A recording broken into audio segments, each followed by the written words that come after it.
नमस्कार दोस्तों, एक बार पुनः स्वागत है आपका आपके अपने YouTube चैनल पर। दोस्तों आज के वीडियो में हम सीखेंगे एसएससी में जो कांस्टेबल जीडी और अन्य सहायक पदों की भर्ती के लिए जो आवेदन फॉर्म भरे जा रहे हैं वो आवेदन फॉर्म हम कैसे ऑनलाइन फिल करेंगे, इसमें हमें क्या दस्तावेज लगेंगे, संपूर्ण जानकारी हम आपको आगे वीडियो में विस्तार पूर्वक स्टेप बाय स्टेप देंगे। तो दोस्तों वीडियो शुरू करने से पहले यदि आप हमारे चैनल पर नए हैं तो हमारे चैनल को सब्सक्राइब करें, बेल आइकन को जरूर दबाएं जिससे हमारे आने वाले वीडियो के नोटिफिकेशन आपको समय समय पर मिलते रहे। चलिए दोस्तों वीडियो शुरू करते हैं। तो दोस्तों एसएससी में जीडी कांस्टेबल मल्टीपल पोस्ट के लिए जो आवेदन फॉर्म भरे जा रहे हैं उसके लिए हमें सबसे पहले गूगल पर सर्च करना है एसएससी। जैसे आप एसएससी सर्च करोगे तो यहाँ पर आपको सबसे पहली लिंक दिखेगी होम स्टाफ सिलेक्शन कमीशन। तो ये वाली ऑप्शन पर आपको क्लिक करना है। जैसे इस पर आप क्लिक करोगे तो आप staff selection commission government of India के ऑफिशियल पोर्टल पर आ जाओगे। उसके बाद में दोस्तों यहाँ पर जो भी notice of constable GD in central arm police force CAPF SSF and जो भी है असम राइफल्स उसका नोटिफिकेशन आप यहाँ से पढ़ सकते हैं। जैसे आप नोटिफिकेशन पर क्लिक करोगे तो पीडीएफ में कुछ फाइल आपकी इस तरीके से जनरेट होगी। इसका जो नोटिफिकेशन है कुछ इस तरीके से आपको शो होगा। उसके बाद में यहाँ पर आपको आवेदन फॉर्म भरने संबंधी क्या तारीख है वो भी दी गई है जो कि 24/11 से चालू हो गए और 31 दिसंबर इसकी अंतिम दिनांक रहेगी। उसके बाद में दोस्तों आप ये पूरा नोटिफिकेशन आप पढ़ ले कहाँ पर कौन सी BSF, CISF, CRPF, SSB, ITBP, AR, SSF में कितने पद संख्या है और कौन सी कैटेगरी पर कितने पद संख्या वो भी यहाँ पर दी गई है। क्या क्वालिफिकेशन मांगी गई, कितनी आयु है और आयु सीमा में छूट कितनी है वो भी यहाँ पर आपको दी गई है। तो आप ये नोटिफिकेशन पढ़ ले। उसके बाद में आवेदन करना है तो पुनः ये डैशबोर्ड पर आना है और सिंपल से आपने पहले एसएससी का कभी फॉर्म फिल किया था और आपका रजिस्ट्रेशन है तो यहाँ पर आपको सिंपल से जो भी यूज़र आईडी पासवर्ड है वो देकर आप लॉगिन कर ले। और यदि आप पहली बार आवेदन कर रहे हैं तो रजिस्टर्ड नाउ वाले ऑप्शन पर आपको क्लिक करना है और आपको सबसे पहले अपना रजिस्ट्रेशन कंप्लीट कर लेना है। रजिस्ट्रेशन कंप्लीट करने के बाद में जो भी यूज़र आईडी पासवर्ड आपको दिखेगी वो यूज़र आईडी पासवर्ड से आपको इसको लॉगिन कर लेना है। तो दोस्तों हमने पहले रजिस्ट्रेशन कर रखा है इसलिए हमारा जो भी यूज़र आईडी पासवर्ड है वो देकर हम लॉगिन कर लेते हैं। जैसे हम हमारा यूज़र आईडी पासवर्ड देकर लॉगिन करेंगे तो कुछ इस तरीके से हम हमारे ऑफिशियल पोर्टल पर यानी कि हमारे डैशबोर्ड पर आ जाएंगे। यहाँ पर कैंडिडेट का नाम जिसका भी आपने रजिस्ट्रेशन किया वो दिखेगा। सुरक्षा के लिए हमने जानकारी हाइड कर दी है। उसके बाद में दोस्तों लेटेस्ट नोटिफिकेशन में आपको सबसे पहले लिंक दिख रही constable GD in central arm police force CAPF, NIA, SSF, rifleman GD, Assam rifles exam 2024। तो इसके जो आवेदन की स्टार्ट तारीख और एंड तारीख भी यहाँ पर आपको दी गई है। अब हमें आवेदन करना है तो सिंपल से अप्लाई वाला जो ऑप्शन दिख रहा है इस पर हमें क्लिक करना है। जैसे हम अप्लाई वाले ऑप्शन पर क्लिक करेंगे तो दोस्तों कुछ इस तरीके से आपको एक इंस्ट्रक्शन पढ़ना है तो यहाँ से आप क्लिक कर इंस्ट्रक्शन पढ़ सकते हैं। और उसके बाद में प्लीज़ बी वेरीफाई केयरफुल तो यहाँ पर आपको एक रजिस्ट्रेशन फॉर्म आवेदन फॉर्म खुलकर आएगा जिसमें आपका कैंडिडेट का नाम जो भी आपने रजिस्ट्रेशन के समय डाला था कक्षा 10वीं की मार्कशीट के अनुसार वो दिखेगा, पिता का नाम दिखेगा, माता का नाम दिखेगा, जन्म तिथि दिखेगी, आयु दिखेगी, आपकी क्या उम्र है जन्म तारीख के अनुसार वो दिखेगी, जेंडर दिखेगा, कैटेगरी दिखेगा, नेशनलिटी, आपकी सारी जानकारी आपके रजिस्ट्रेशन के अनुसार यहाँ पर आपको शो होगी। उसके बाद में दोस्तों हमें स्क्रॉल कर नीचे आना है। उसके बाद में दोस्तों यहाँ पर आपका जो है mark of visibility identification mark जो आपने लिखा था वो दिखेगा। उसके बाद में आपने 10वीं कहाँ कौन सी बोर्ड से करीब आपने जो चयन किया था रजिस्ट्रेशन के समय वो दिखेगा। उसके बाद में 10वीं के रोल नंबर, पासिंग ईयर दिखेगा। उसके बाद में whether you are ex serviceman यदि है तो यस को सिलेक्ट करें, उसकी ज्वाइनिंग दे, अन्यथा इसको नो को सिलेक्ट करें। यदि यस को सिलेक्ट करते हैं तो यहाँ पर ज्वाइनिंग डेट और सारी जानकारी यहाँ पर आपको फिल करनी है। उसके बाद में दोस्तों स्क्रॉल कर नीचे आना है।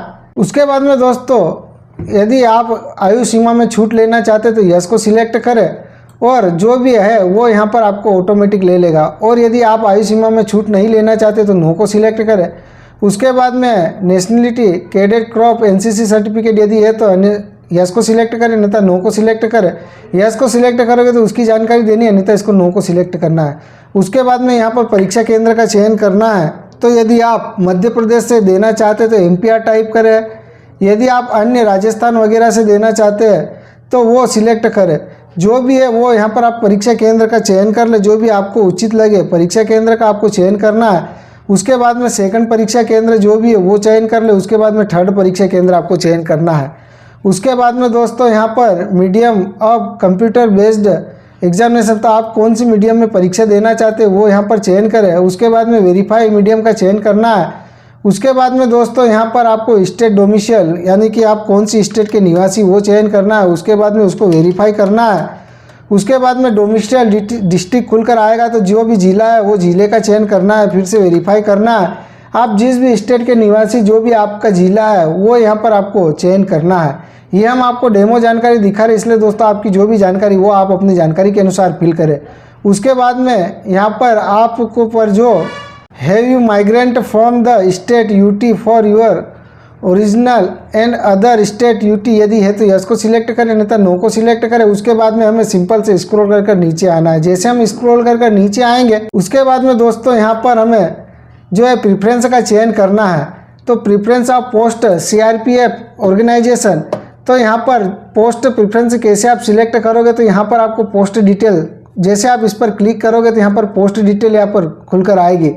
तो जो है यहाँ पर बॉर्डर सिक्योरिटी फोर्स के लिए ए है, सेंट्रल इंडस्ट्रियल सिक्योरिटी फोर्स के लिए बी है, सेंट्रल रिजर्व पुलिस फोर्स के लिए सी है। इस तरीके से आपको जिसमें भी पहले आवेदन करना है वो यहाँ पर आपको जो भी है, जो कोड यहाँ पर आपको बताया है पोस्ट डिटेल में, वो पोस्ट डिटेल के अनुसार यहाँ पर आप जो है जानकारी फिल कर ले। यहाँ पर कोड देना है, उसके बाद में कंफर्म कोड देना है।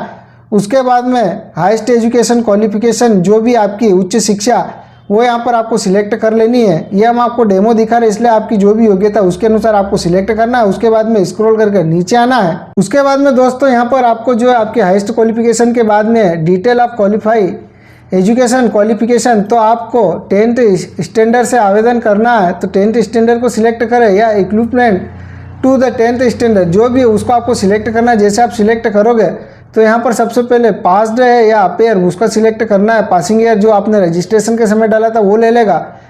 स्टेट का चयन हो जाएगा, बोर्ड का नाम ऑटोमेटिक ले लेगा, यहाँ पर रोल नंबर रहेगा। उसके बाद में जो भी आपका परसेंटेज है वो परसेंटेज यहाँ पर आपको देना रहेगा। जो भी परसेंटेज है वो परसेंटेज दे।